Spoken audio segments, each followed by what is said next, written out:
Welcome to Sweet Life Beat Life. We hope this video helps. In this video, I will show how to make red bean soup from one piece.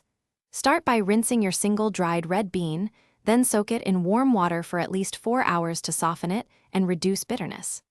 Prepare 2 to 3 cups of water and have a pinch of salt and sweetener ready. We will simmer gently to extract creamy flavor while preserving texture for a comforting, simple dessert. Begin by draining your soaked bean and placing it in a small pot with 2 to 3 cups of water.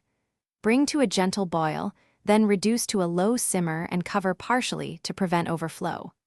Stir occasionally and check after 45 minutes for softness. Simmer longer if needed. Sweeten at the end with rock sugar or honey and serve warm or chilled for a soothing, customizable dessert bowl.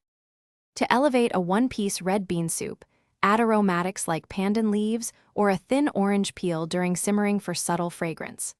For creaminess, stir in a splash of coconut milk at the end and combine gently. Consider a sprinkle of toasted sesame seeds or chopped nuts for texture contrast and a nutty finish.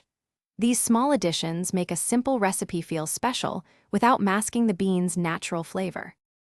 Thanks for watching. Consider subscribing if we helped you.